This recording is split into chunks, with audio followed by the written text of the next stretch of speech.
How I get no sound, harmonics. So we started off the video, we're just doing a trill over here. You know? A trill is a rapid succession of hammer-ons and pull-offs. A hammer-on is when you hit a note, hammer up to it. A pull-off is when you have a note and you pull off to another note. So if you do them together, I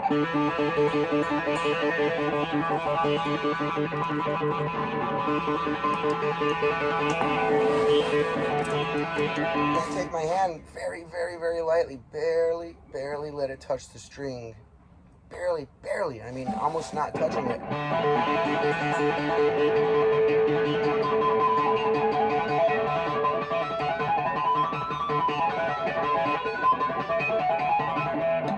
They're artificial, they're harmonics, you know. They light up over the natural spots where harmonics are, you know, over here. So if you do that measurement, then right here again, from there to there, so then you find, you know, ultra. And then over here where your 24th fret is, they're in increments, you know,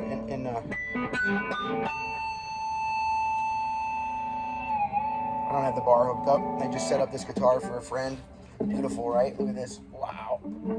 Matched. The back has the stripe on it. I still have the hood open, so to speak. I'm working on it. Beautiful Jackson. Randy Rhoads style flying V. I love that offset V. It's comfortable when you're sitting down or standing up, and it takes a lot of weight off to drop that lower bout point a bit. I'm a big fan of this guitar. I have all these effects on because I'm doing some...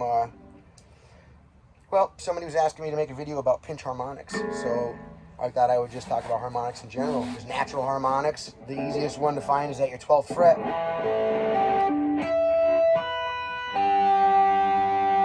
If I push the note, I get a fretted E note. If I go and hover my hand directly above the fret wire, and I don't push the string, but just let my finger touch the string, creates its own fret, so to speak. If you release it right after sounding the note, it will sustain for a while. So a lot of guys have fun with the whammy bar. You know, they hit a couple. Sorry.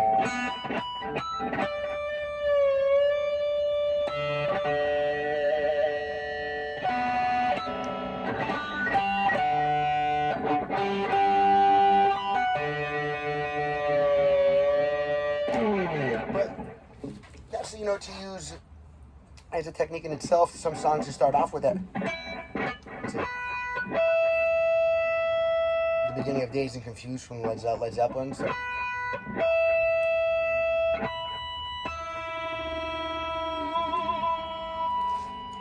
Look what's happening here.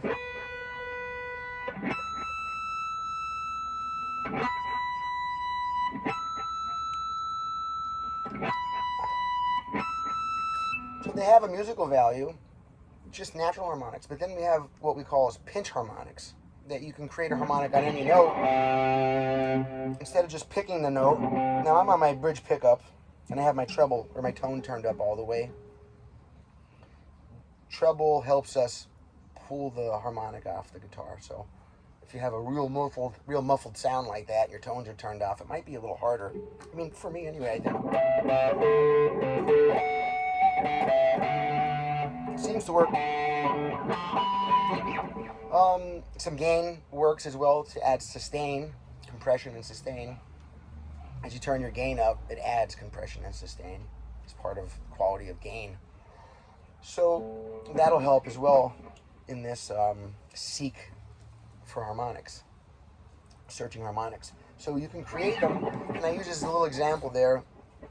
YouTube keeps copyright claiming on my videos, so I have to watch. I don't play too much of one song or whatever. I'll figure it out as I go. It's alright.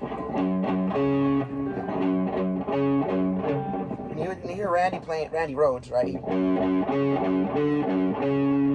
Fretting it sounds one way, placing an artificial harmonic or a pinch harmonic wherever you want it.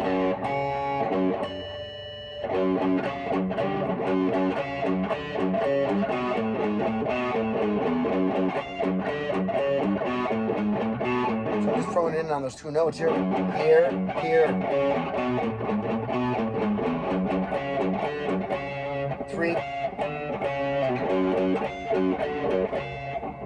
On every one.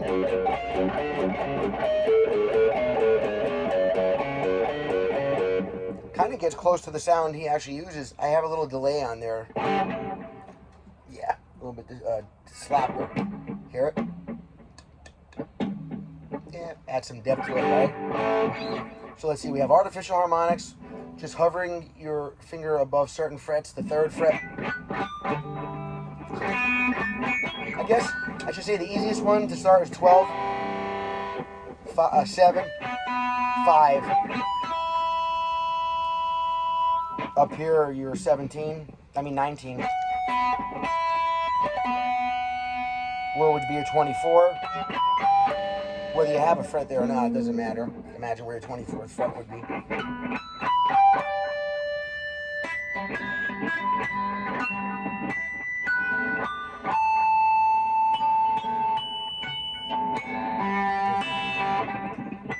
So you can find these natural harmonics on the guitar, and once you know where they're at, you know, you can memorize the little spots and you can go back to them at will. But personally, I mean, I like the pinch harmonic, so I can add it whenever I want, just in regular phrasing.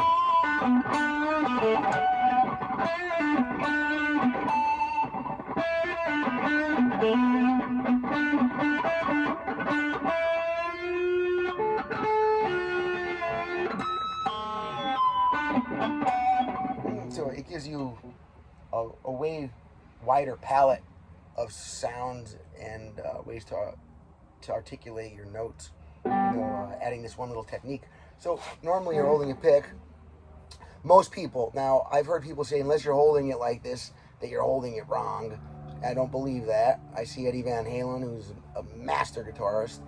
Now one thing that is true, let me turn this, you should have a flat playing surface. You know, your pick needs to come, if these are the strings, your pick needs to come at a in perpendicular. Okay, you shouldn't be coming in at an angle on your strings. It creates for very sloppy and buzzy kind of playing. So whether you're using your first finger, you know, your thumb and finger aren't coming in this way. They kind of, your thumb and hand are laying parallel with the strings, and so is this part of my hand right here, where the pick is sticking out. This has to be flush, so that it can be parallel with the string, not bumping it. Some people hold like this. I like to keep my pinky on the guitar. You know, if I'm strumming or picking, I'm anchor over here on the guitar, like over here with my hand, you know, right here on the guitar right here. And you can find the strings, and you have to always find a close point of contact. You know, if you're just trying to hold the guitar and your elbow is touching it over here and you're trying to pick away, I mean, good luck with that. I'll see you in about 75 years when you memorize where one string is. As soon as you put your hand down on the guitar, then you start memorizing where the strings are. Yeah, because you're bringing in your focus. You know, you're narrowing your range of motion. And I use my pinky down here for it. But the pick, you know, I hold the guitar down here when I'm playing. Just watch different people that you like their style, and you're going to see they're either anchoring here, doing like this, or like this. But that's always because their hand is anchored somewhere on the guitar. They're not just anchoring over here. Unless you're doing some strumming, you know, all the strings at once, then your pendulum comes from back here, right? It could come from your wrist too, but you know, usually people strum their arm when they're doing all 6 strings.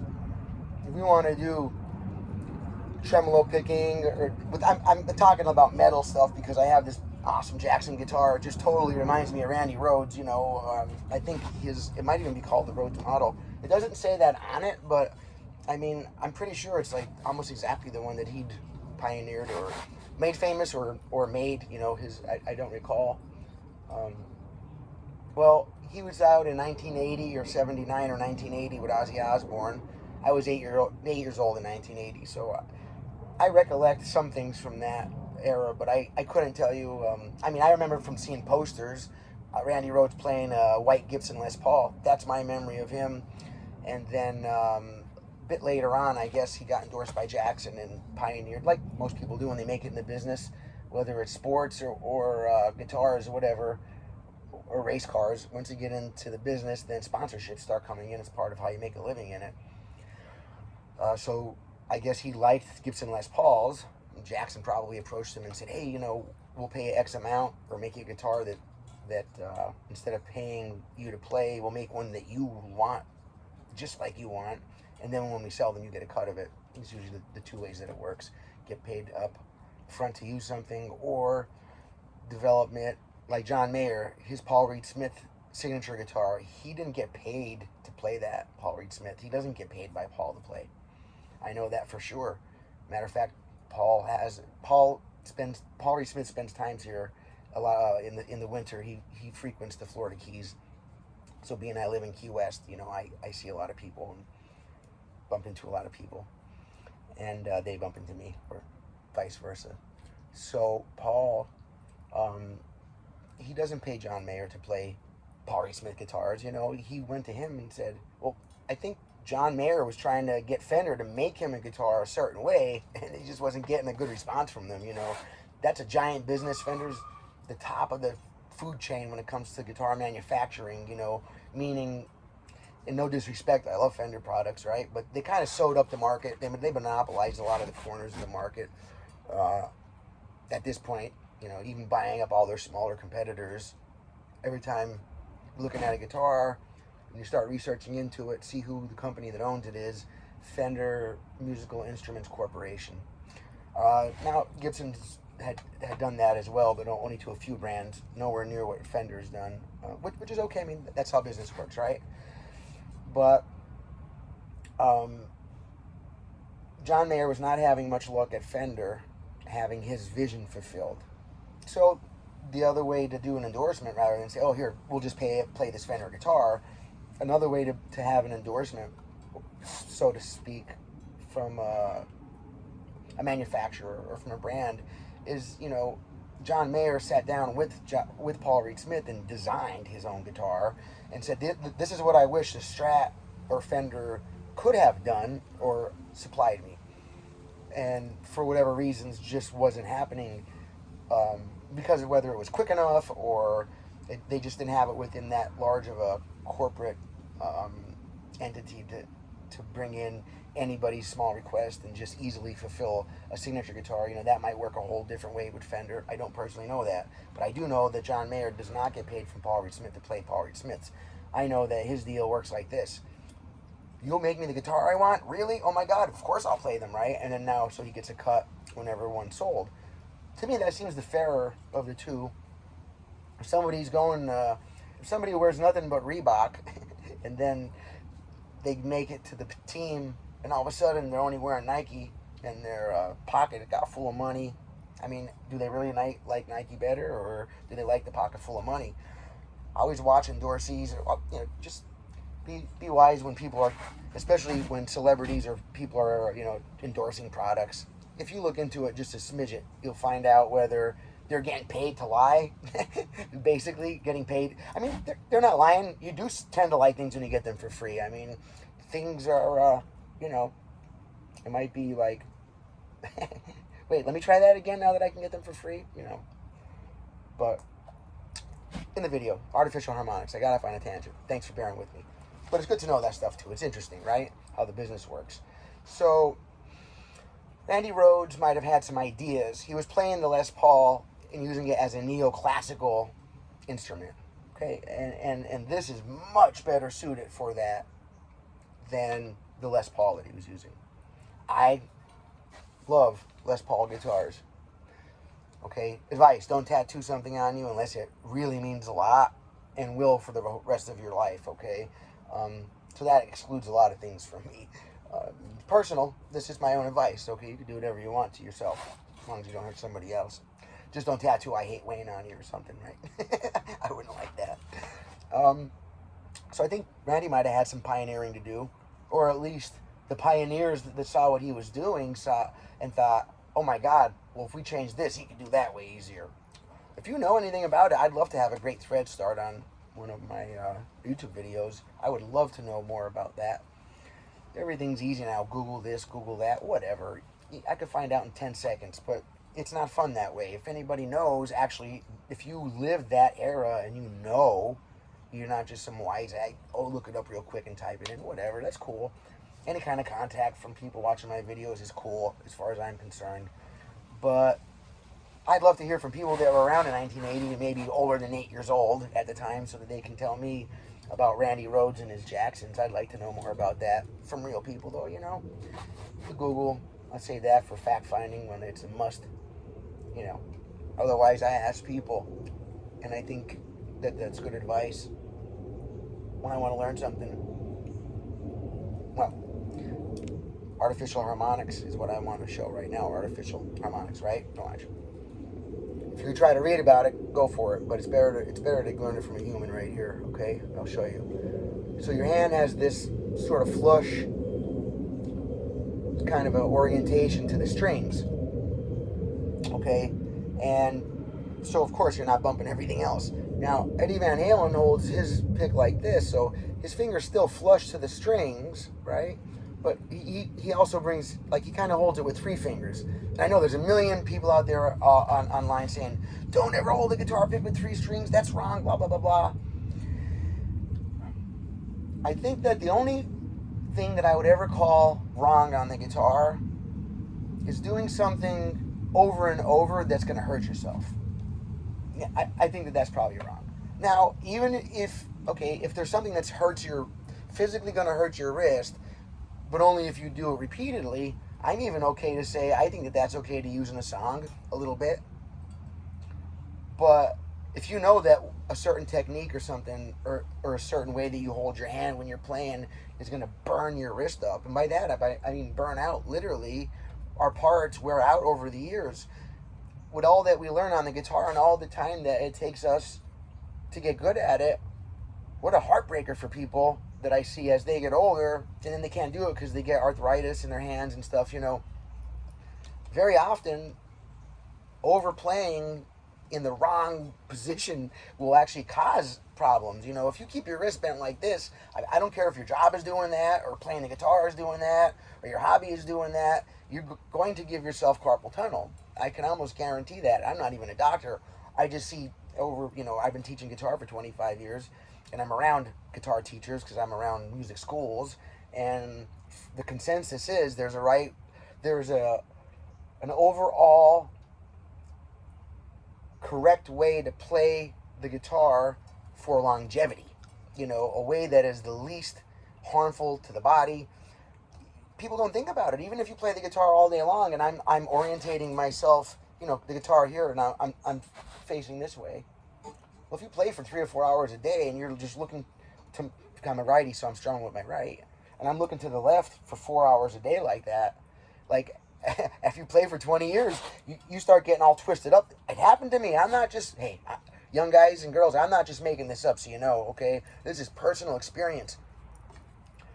I should make a separate video out of it, or I'll cut this in half and put it out as well. You want to play the guitar correct, where it's not hurting you. You know, if you're doing something that's hurting really bad. Now, when you're just starting, your fingertips are going to hurt and get sore because you're building callus there. I'm not talking about that. I'm talking about the geometry, the shapes of the way you approach the instrument.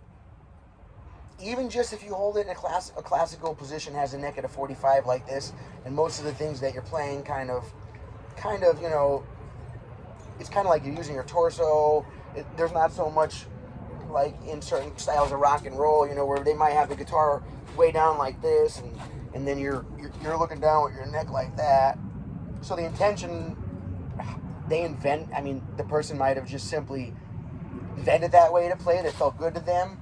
They might have looked in a mirror and said, wow, now that looks completely different than everybody else, so I'd like to use that.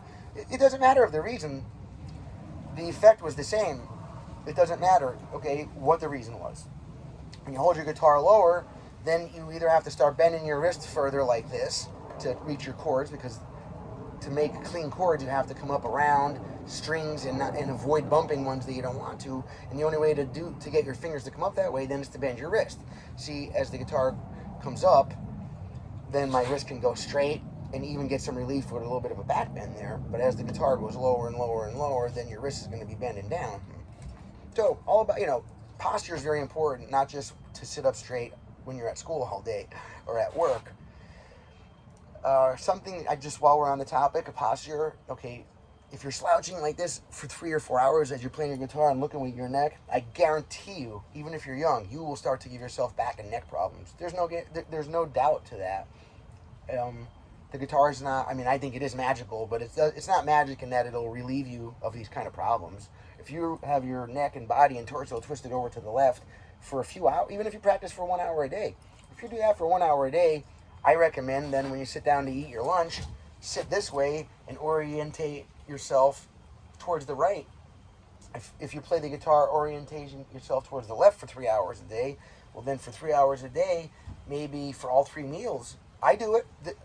People that know me know I probably appear weird to a lot of people because I don't do things in a way that appear to be very majority, I will put it that way, okay? For whatever reasons, okay? For various reasons, honestly, for a number of reasons. But one thing that has relieved much pain in me, has freed up what at one point was becoming carpal tunnel, or was carpal tunnel syndrome, I should say, at one point. A lot of that comes from your neck. If you hold your neck in a certain position for so many hours, you get collapsing bone on nerve. It cuts off sensation. It cuts off messages.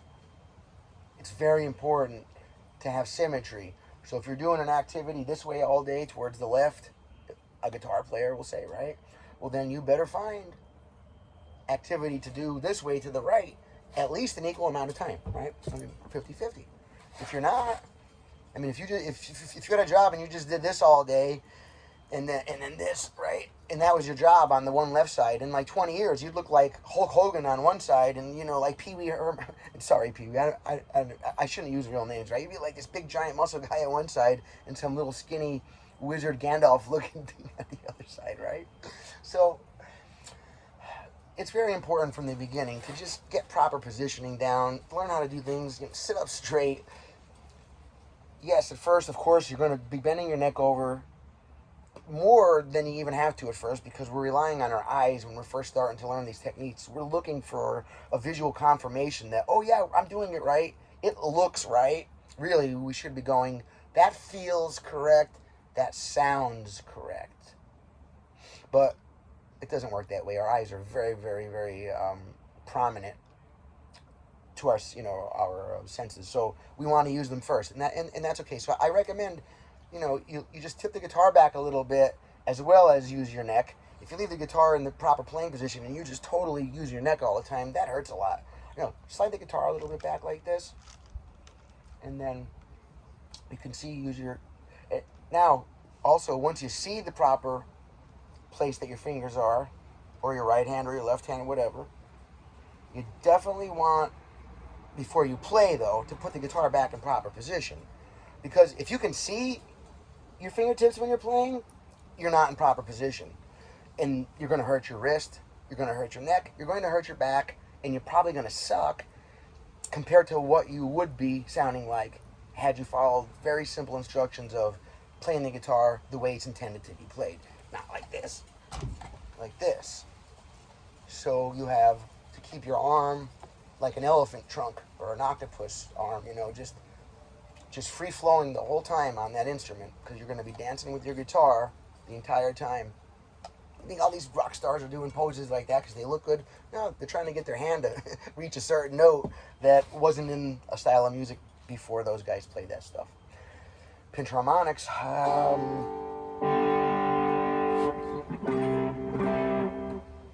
So, like I keep saying now, I keep getting off track, but it's good advice. Everybody should hear that. Sorry for those that didn't have the patience to hear a little bit of advice from an older guitar player about how to be able to do this for the rest of your life. If you wanted to skip by that, go for it. You're probably not listening right now. Now you'll miss the real trick. Anyway, let me show you this. So, See how that's nice and flush there? So it has room by the... So normal playing, right?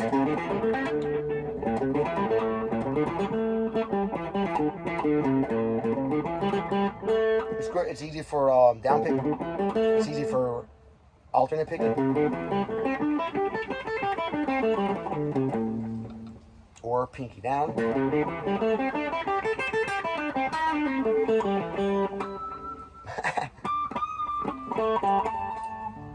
But now,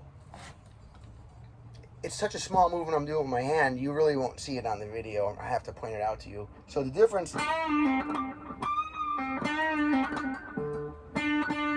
watch over here, you can see a small movement in my hand. I mean, listen.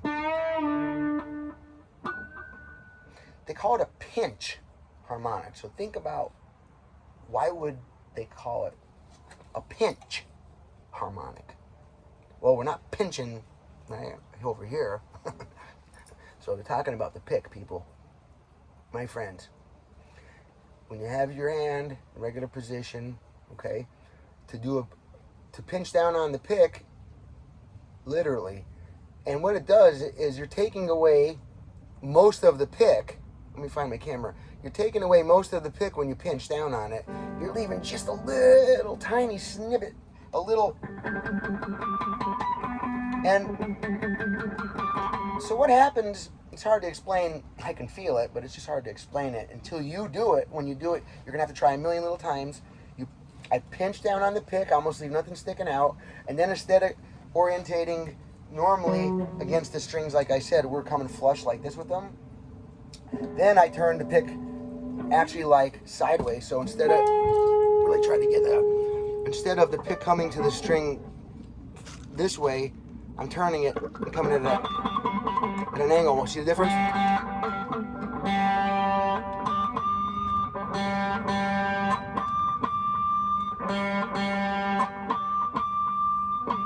Now that's just an open string.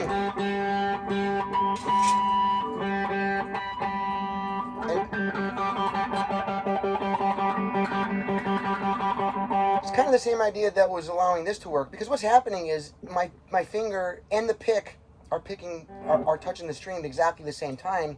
So it's kind of like I'm picking and then doing one of these natural harmonics. It's like the same idea. Your finger is causing a little harmonic with the pinched part of your finger there, because it's touching the string exactly the same time that the pick is releasing it, passing over the string. So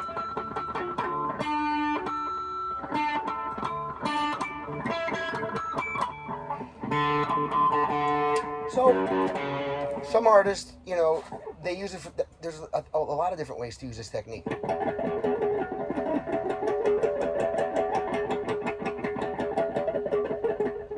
Same idea works, like if I had that, like I did that harmonic,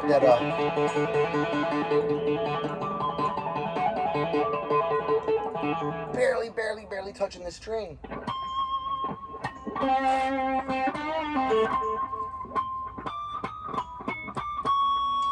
It should work on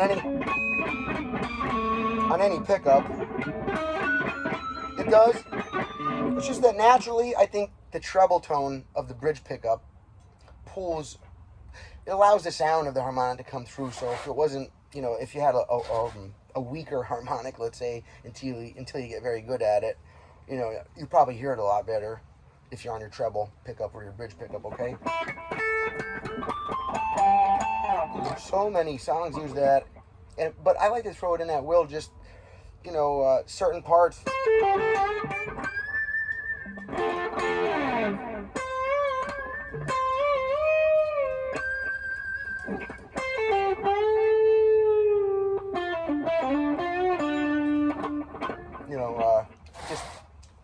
I think Randy Rhoads, I just can't get him out of my mind because I think this guitar looks a lot like him. So I'm back on that crazy train. I don't have it here in front of me. I mean, I guess I can put it up on the phone, but I don't want to play it on the video, and then they'll copyright it and slap my video off. They'll either pull it or they'll take it from me and advertise on it, and I hate that. So, okay, watch. If I think I can put it on every note, it sounds great.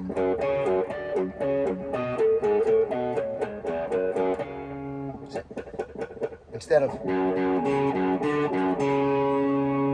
pinch down on the pick. So once I find one spot on the string that I like the sound of, I'll kind of leave my hand there, you know, and try to use that.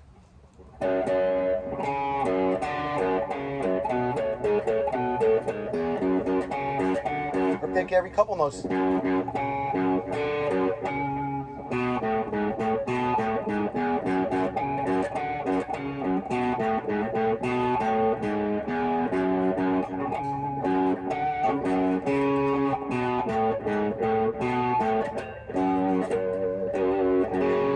That's up to you.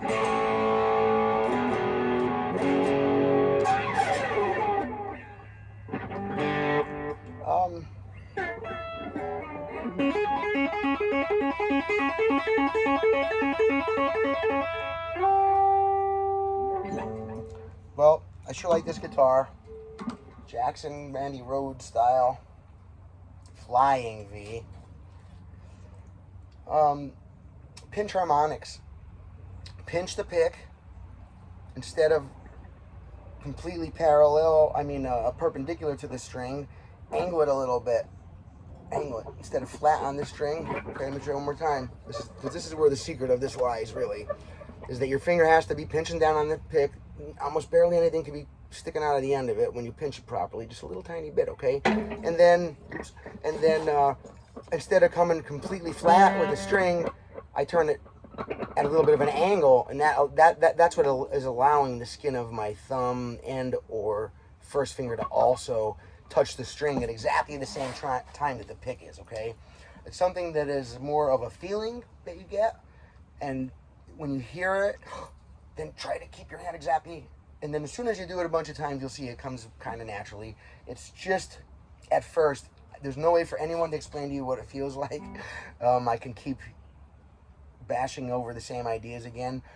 It has to do with holding the pick correctly, and to do a pinch harmonic, there can't be much of it sticking out. So number one, don't leave a lot of pick out, just a little tiny bit. And then when you want to do the pinch harmonic, you should be able to roll down or pinch down on your pick to leave almost none of it sticking out. And then the flesh of one of your fingers, most likely the thumb and or first finger, will be touching the string at the same time that your pick is picking it, and that's producing this little harmonic sound. Oh wait.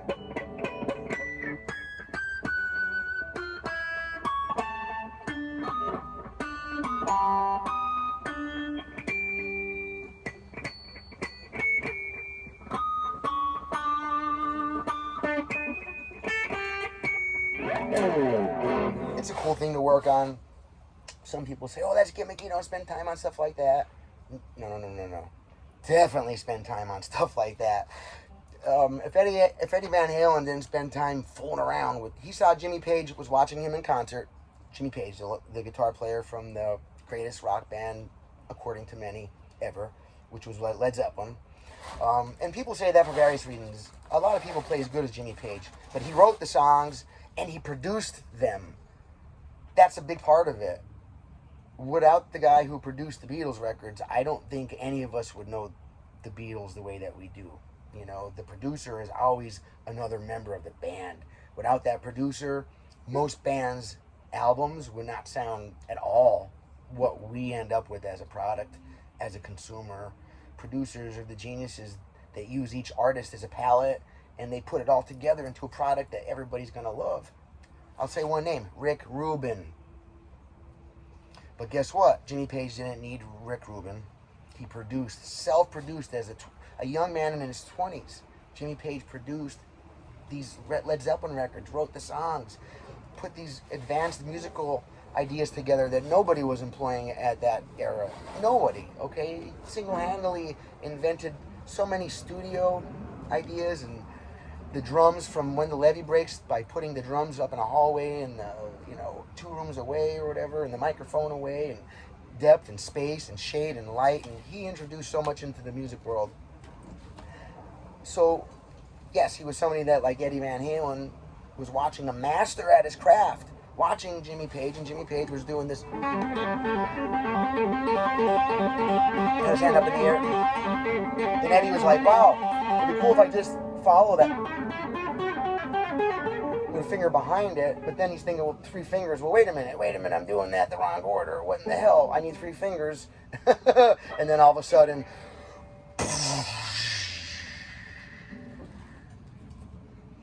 it was such a gimmick. And not a gimmick, you know, obviously the technique, hammering on, pulling off a trill, that's always been used, you know. Tapping was insane. I mean, Jeff Beck was doing little things like that, and Hendrix, you know, but only 1 or 2 notes. Eddie was the first one to take it. Well, what do you think Jimmy was doing when he was doing this? That's, I mean, I'll say it, you know, that's a gimmick. It sounds cool. It sounds okay on record. The reason why it's so cool is because he's standing there with 1 arm, still playing the guitar. Visually, that's a Picasso. Audibly, you know, it's cool. It's a trill. It sounds good. It sounds all right.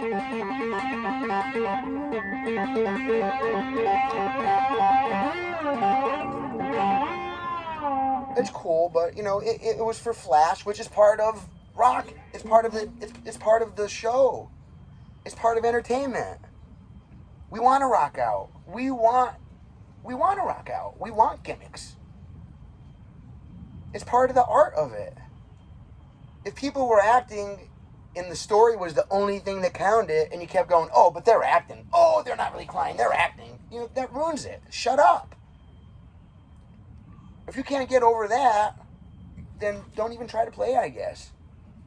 You know. All right. I'm Wayne Sorbelli. I got to get my butt back to work.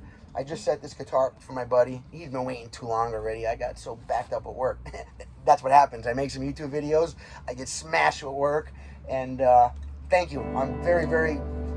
If you're watching this now, my friend, I respect the business. Thank you. And I respect the chance to play so many rock stars' guitars, and just so many awesome people pass through Key West on a daily basis. I mean, between the cruise ships and the yachts and the private yachts and weddings, and oh my God, you know, it's just such a vibrant entertainment scene here.